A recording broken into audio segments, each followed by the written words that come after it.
My comrade Diana Gishengo. Diana currently is the National Director of TISA, the Institute of Social Accountability, and the convener of Okoa Uchumi Network and Coalition. We are very, very happy to invite Diana to be the first speaker to put the meeting in context, outline for us what objectives we want to achieve. Diana, you are going to be a cabinet secretary. You wait until you are called so that people clap for you. You know, part of my mentorship work is to mentor people to be ready for takeover. Professor Kibuza Kibwana was wondering why I wore my tie today when I should be dressed like Braganza. When we are coming to the economic conference, we should start to demonstrate like we are ready to take over the economy. Do you understand what I'm talking about? So Diana, you should start to look like, when I'm doing my mass action, I don't wear my ties. So can we now welcome Diana Gishengo to give us the opening remarks?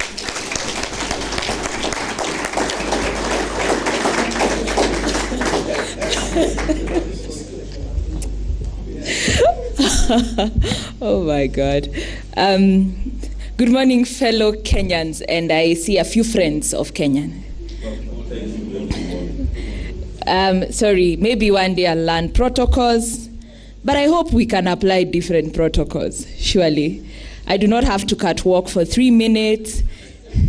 It is part of why we are here, because people have wasted critical time that we have paid them with our taxes.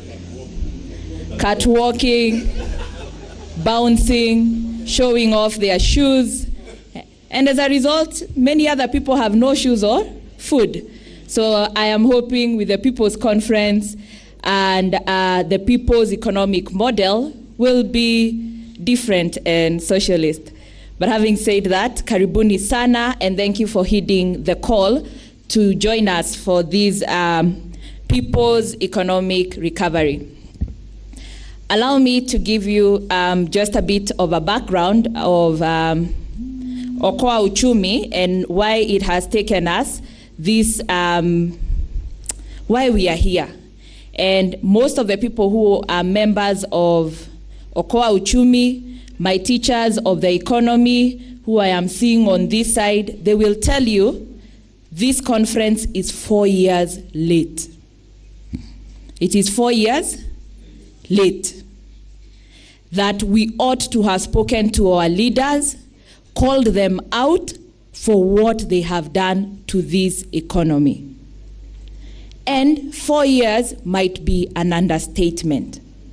So in terms of the economy, Okoa Uchumi, particularly led by the institutions that are economic think houses, think tanks for this country, they informed us around 2016 that we are in problems.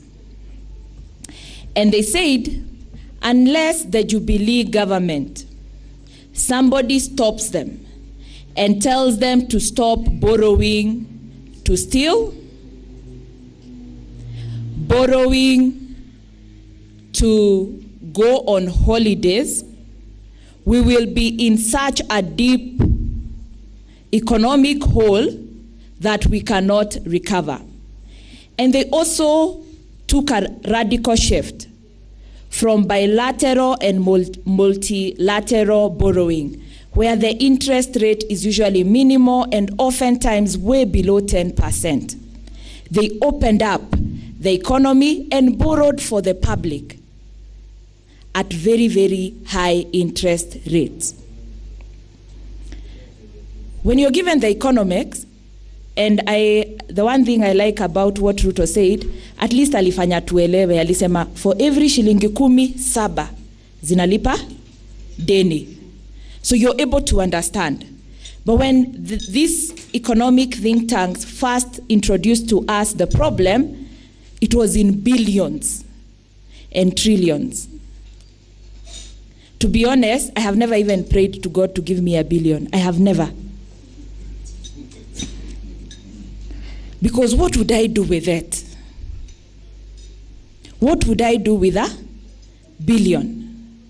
So based on that, it becomes very difficult to unpack what it means that somebody has taken billions and stolen them, has borrowed, we will repay this particular interest.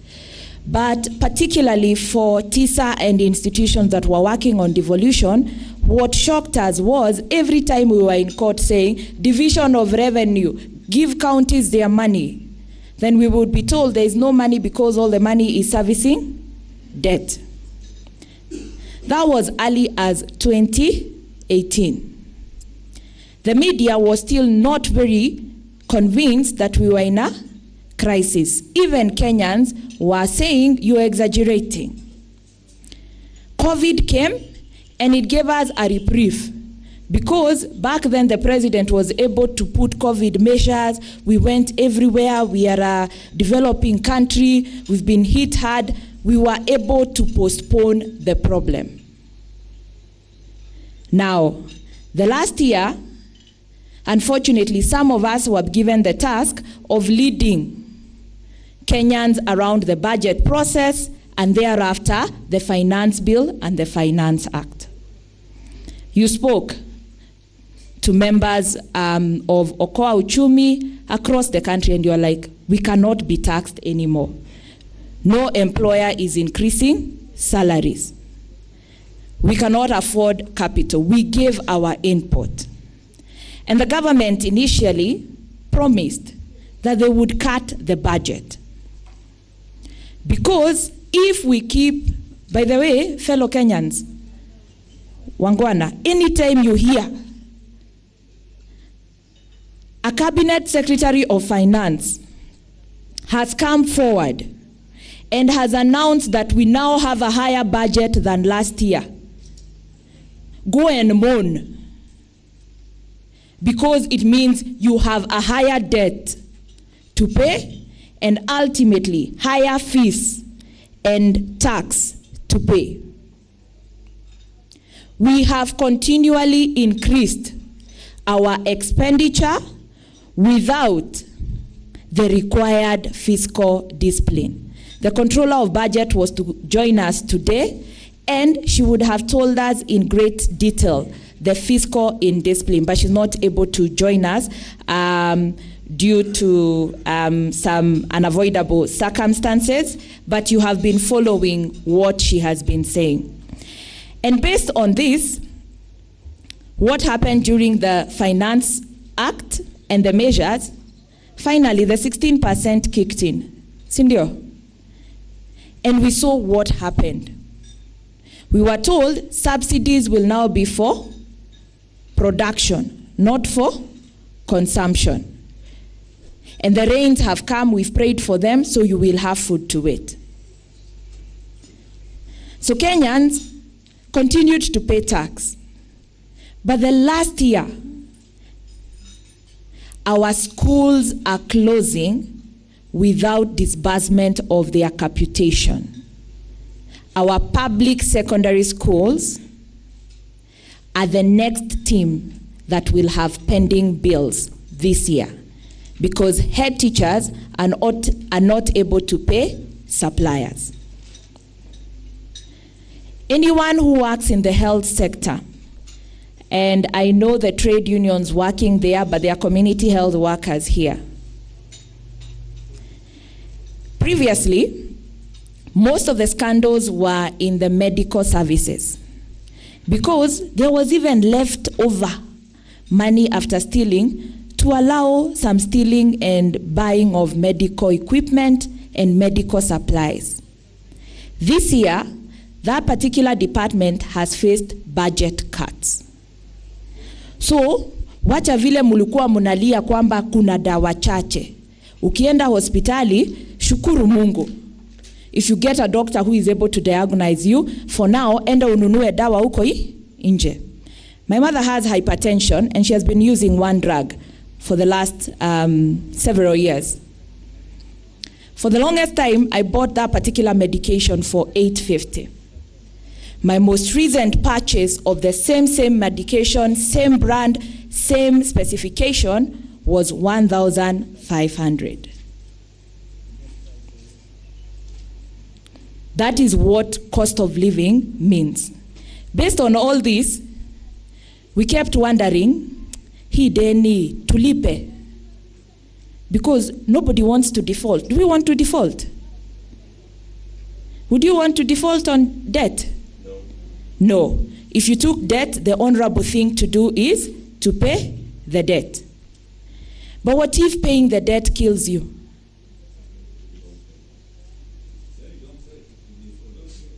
You default because life is sacrosanct, right?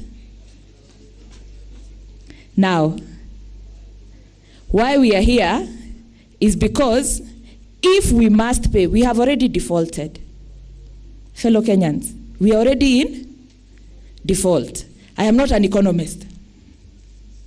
I am not an economist.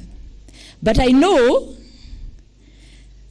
government civil servants who worked, teachers who are retired, they contributed pension religiously for over 35 years, right?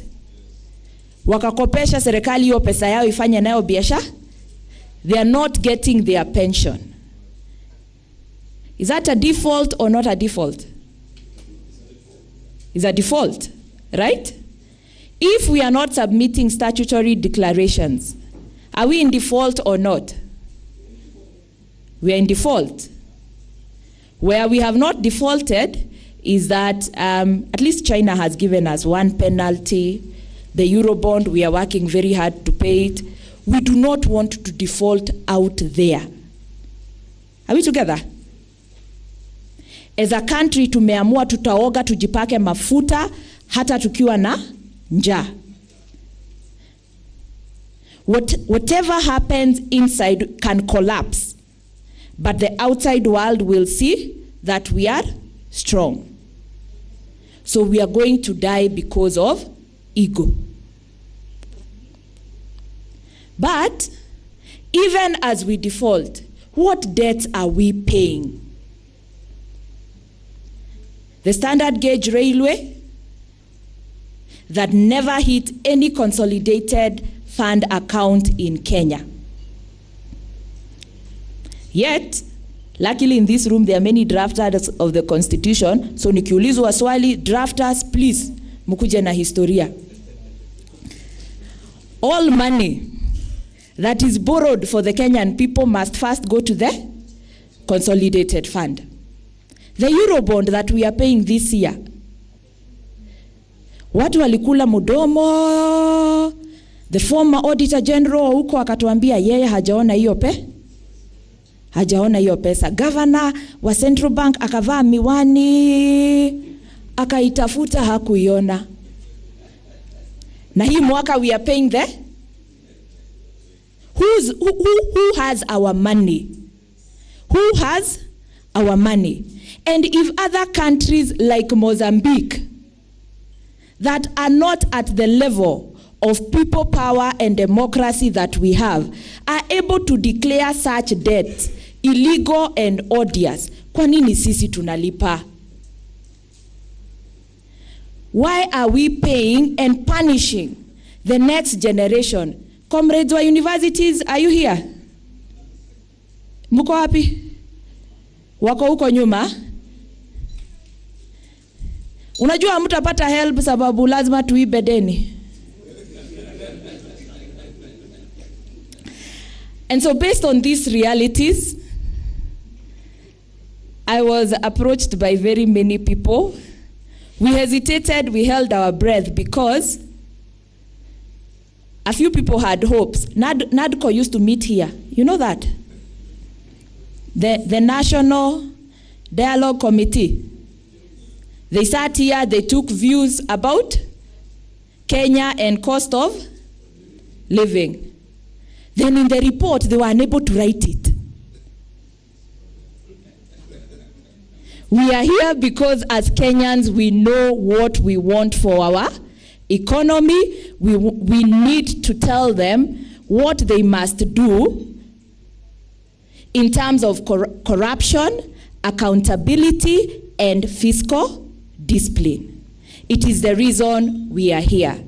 And in the past few months, we've been combing together with IEA and other kwa uchumi partners, our institutions, and in particular the Auditor General and Controller of Budget, have flagged this consistently for 10 years. They are supposed to help us through parliament, lakini parliament imefunga mapua, imefunga macho, imefunga masikio, haioni. They are still creating new funds. New funds. Ward Development Fund, Senate Oversight Fund, constitutional anchored CDF, when there is no money. Yet the work of oversighting, the questions we are asking here, we hope we can ask parliamentarians to give us a refund. Because if there is somebody who has betrayed this country and the Constitution, it is our members of parliament. And if nothing else comes out of this place, we need to make sure that the next budget cycle, our members of parliament stop the ushenzi and stand up for Kenyans. I no longer want to speak about this, so we are here to hear. Munataka tulipe ushuru kiasi gani? Deni kiasi gani? Tufunge nani jela tukifuata sheria? Sindio? Who should even be in office? Tuuze KICC? Ama the new matatu ya mafuta, KPC? We sell our KPC? Is that what we want? What is happening to our minerals, which we have as a country? Those were my opening remarks, and I'm reminded by Kwame Nkrumah. He said, Africa, Kenya included,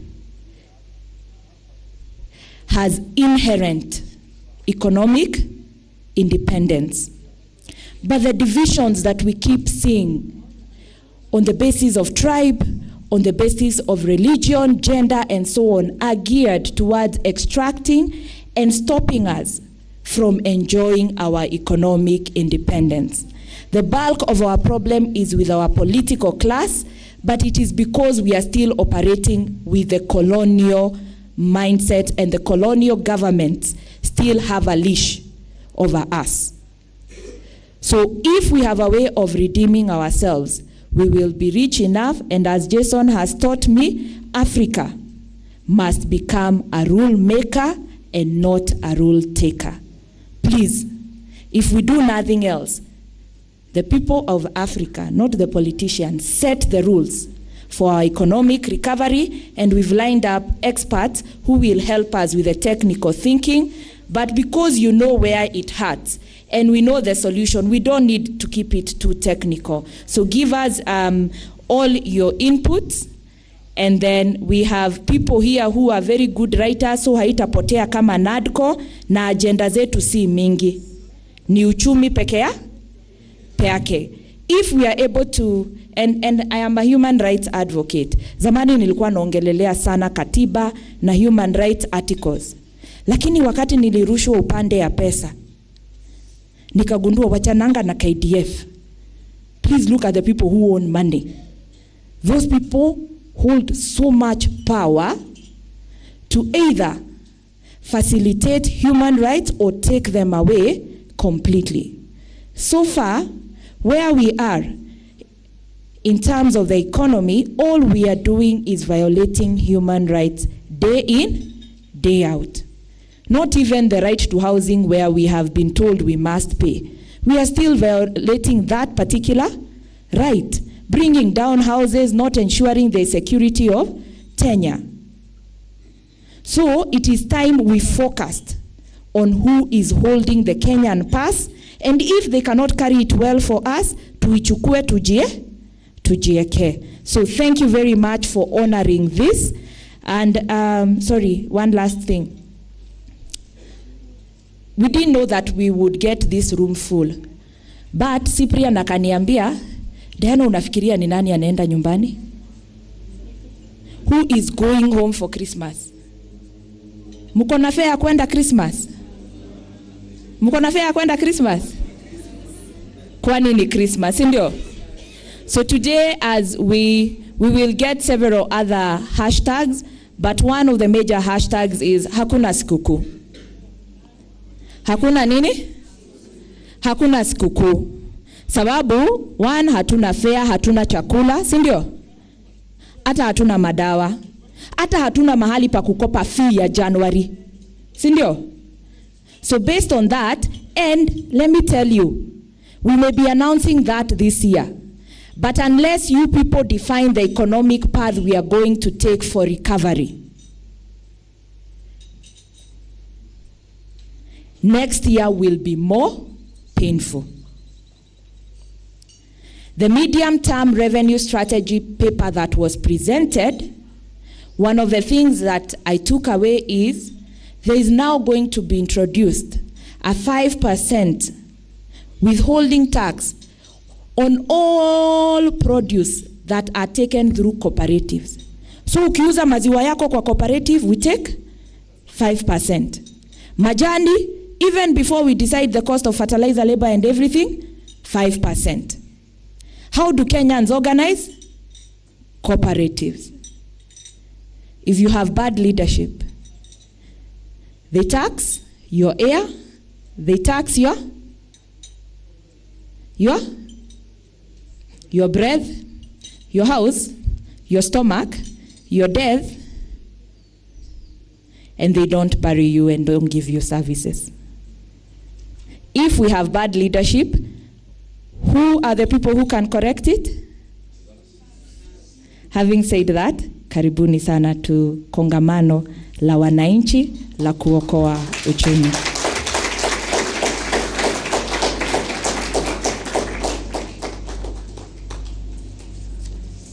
Thank you very much, Diana Gishengo, our convener of Okoa Uchumi and the National Director of the Institute for Social Accountability. I take a big thing from her statement that Parliament has failed the people. That is why everything has gone wrong in this country. And we must tell Parliament that they better go back to do their job, or we will get them out of the job. So now allow me to invite, I have the pleasure now to invite my comrade and colleague, Susan Otieno, the Executive Director of Action Aid Kenya. Please, Susan, come. Please welcome Susan. Welcome, Susan. Susan is very experienced, somebody who has helped us in the area of social justice. Susan, welcome. Thank you so much. Power to the people, power. Okay, there's no power. We need power, is it not so? Yeah. Power to the people, power. Viva to the Kenyans, viva. Viva to our economy, viva. A bash to Parliament, a bash. Okay, you know what you said, I didn't say. If you don't do the right things, we have to bash your actions. Thank you so much for the invite. Thank you to all our visitors, our guests. Like Diana, when it gets this serious, we tend to embrace protocol in silence. But you'll excuse me today. I'm standing here not as Susan Otieno from Action Aid, but I'm standing here as a player, and I'm standing here as a representative of the community members that we visited in the last 1 week. We were in nearly 14 areas, counties, with different people, and they spoke. Why did we choose to have the regional meetings prior to this meeting or as a foundation for this meeting? It's because whatever we want to see, the changes that we want to see them reflecting the wishes of the people. We went into elections, we elected parliamentarians, we elected MCAs, we have governors in place, we have the presidency in place, but there's the tendency that a lot of what is happening is not reflecting what the people are wishing to see. So we had several people's assemblies on cost of living. But one thing that we cannot close our eyes to is the effects of the control and domination by IMF and World Bank on the decisions that we make. People back at home know that there's somebody else, there's a hand. They may not know who to call, but they know there's a hand. They may not know who to mention, but they know there's a push. They may not know who to ask to stop doing what they're doing, causing the changes that we are seeing in government, but they know there's somebody behind what we are seeing. And so that cannot be ignored. So if we are sitting here to come up with a recommendation, let us remember that it has to be a recommendation that will touch on them, the IMF and the World Bank.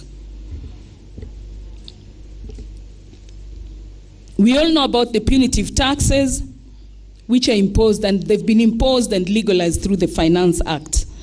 But what the people are saying is that whatever you do, can we see the prices of food commodities coming down, going down? Can we see the fuel cost going down? Can we see the agricultural inputs going down? It is one thing to call it a subsidy, and it's another to have the costs continuing to skyrocket. And that was a concern that they brought. And so we are coming in here today to say, whatever we will hear, we have to be the custodians of ensuring that that ask on the costs, the prices of food commodities, the prices of fuel and agriculture is really considered and taken care of. Health services, Diana has given a very good example. Who's going to hospital anyway? If you can't eat, you can't walk, will you get to the hospital? So people are telling us, and they were saying, we can't go to hospitals. Number one, we won't find the doctors. Number two, we won't find the medicine. Number three, even if you're given a prescription, you have no money to buy it. And so the change that they would like to see is some impact, positive impact on the health services. We fought for quality as an organization, and working with our partners in the areas that we work, we ensured that we were pushing for gender-responsive public services. That if you go for health services, you will find that they are friendly to the women, and it starts all the way back at home. And if you are talking today about Okoa Uchumi, our big question is, what has been impacted? The gender-responsive public services has been impacted. Of course, the Privatization Act just led to a lot of diminishing accessibility of services for all citizens. So it's not only the marginalized. Today, we are all poor. If you're earning nearly 2/3 of what you're earning, it no longer belongs to you. If you did not have money, you cannot receive from the people who used to send money to you. And if you did not have people to send money to you, you're on your own. So we are all poor. We are all suffering. And this brings me to the middle class of this country.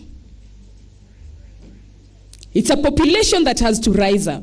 If we talk about Okoa Uchumi, we are not going to focus on the people back in the rural areas. We are coming into the cities. We are coming into the towns. We want to see everyone speaking. They are suffering. The middle class are suffering.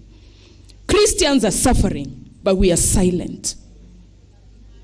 So we cannot pretend to pray and we are suffering, and the solutions are with us. Viva to Christians, viva! So we need Christian action. We need actions from the middle class. But even the rich cannot sustain themselves because the businesses are not there. And if they are there, they are competing with those who've already grabbed what they will do next year. They've already grabbed it today. If you will see roads, they are not roads because you need them, but it's a road because a contract has to be paid. So it's being determined who's receiving the service, who's receiving the payment before you receive the service. So this is why if we don't get angry enough, we will be back here next year, doing the same thing, drafting the same thing. But if we draft, we have to all agree that we will take it to where it belongs. And that's very important. We can't forget the government spending and the debt control. Women are wondering how the expenditure in certain offices is growing. It's unquestionable. But what is supposed to be getting to them is delayed or not even getting to them. We talked of education, investing in education to make sure that we increase the number of women who will be in schools, the girls who will be in schools. But we've lost all the gains. We've started seeing retrogression. We've started seeing girls out of school. If I use an example of the university education, if when we had help, when education was free at the university, call it free, we didn't have girls the number that we expected, will we have them today because we are paying? We are not going to have them. So these are gains that we are losing. So if you're talking about poverty, we are talking about the gains that we are losing. It's not even about the investment that is yet to happen. It's about the gains that we made and we are now making steps backwards. My big question is, who is listening? Who is listening? We elected people, but who is listening? What is expected? What is the essence of public participation? If people will speak and we end up with a different kind of report that we can't even execute. And so my prayer is that we will be moving with an outcome of this meeting that can be owned and will make people sit and listen. Ideally, force them to sit and listen. But we can only force people to sit and listen if we remind them about 2027 and tell them we are waiting. But even so, 2027 is too far. We may not be alive to vote because of the challenges that we are seeing. So what we were asked to come with here is that the process needs to be people-led, the recommendations need to be people-focused, and people need to be heard. That whatever we do, let those who are supposed to listen know that the people know these things, and they are seeing these things, and they want solutions. So we have a way to move forward, knowing that we are not doing it just by sitting here as representation, but we are being backed by those who spoke and even those who did not get time to speak. So I'm looking forward to participating into this process and looking forward to what comes out of this process and looking forward to disseminating it. Whatever comes out of here should find its way in every parliamentary pigeonhole. It should find its way into State House. It should find its way beyond Kenya. Because if we suffer in silence in Kenya, and yet we can go outside our borders, we will die. So let's prepare to go out, but let's prepare to pay the price. Thank you so much.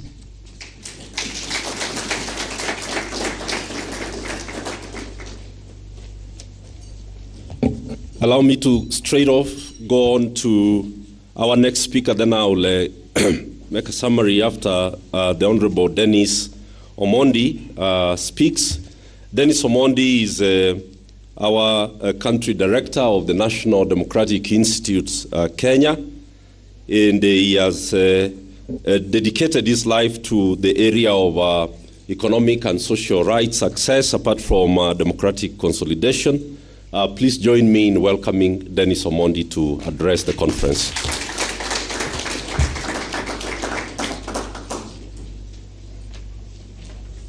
Thank you so much. Ladies and gentlemen, good morning. Good morning. I think I take great pleasure talking after Diana and Susan because of their mode of delivery. I'll try to be very reflective. You'll bear me some time. So allow me to thank Diana, Atisa, and the Okoa Uchumi fraternity for convening us to reflect on this critical and current issue of governance of our public finances in our country. I think if you look at our country today, the real critical issue is really the issue about our public finance governance. The fiscal transparency and accountability, including the management of our public debt, remains a fundamental part of reclaiming the degrading soul of our nation. And I think historically we haven't looked at it from this sphere. And a lot of us have tried to take, obviously trying to look at the expansive nature of our fiscal transparency, accountability, and the management of our public funds have come since the 2010 Constitution. And while we say it's a new area, I think there is necessity that we try to look on it. In the words of Senator Okiya Omtata, who I think has taken a very robust look at this chapter, Chapter 12 of Public Finance ought to be the present Chapter 4 of the Bill of Rights. And I challenge all of us, I think as civil society, we have done adequately enough work around Bill of Rights. But I think it is high time now we go to Chapter 12 of our Constitution and reflect on it as very pertinent, and perhaps in the present circumstances, even more a subject of our conversations as we did before with Chapter 4. Today, and in the years past, violations of fundamental human rights on Kenyans is being propagated through organized malpractices of our public finances.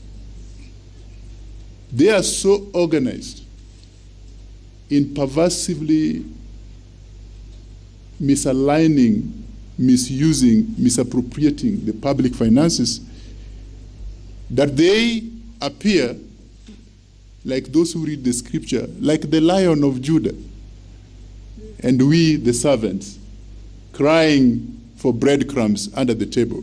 And I think it's high time all of us really collectively try to get this as a matter of urgency. Public statements that should attract uproar, like budgeted corruption, the loss of 2 billion Kenya shillings every day, a third of our budget being lost on corruption, public debt funds not reaching the consolidated accounts, opaque privatization of public assets, misuse and abuse of domestic instruments in funding budgets, among others, and many rhetorics have become movie-like peak scenes with unforetold mental distress to Kenyans. The mental distress, I was actually talking to Professor Atuoli recently, and he was saying 6 in every 10 Kenyans are suffering from mental distress. The pockets are emptied. It is heart-wrenching. And we can't continue this way and expect a different outcome. We are walking the treaded paths. We could actually want to chart different paths. The breakdown in the delivery of public goods and services amidst increased taxation only serves to demonstrate the cold heart of duty bearers. But I ask myself, until when? And I hope you're also asking yourself, until when?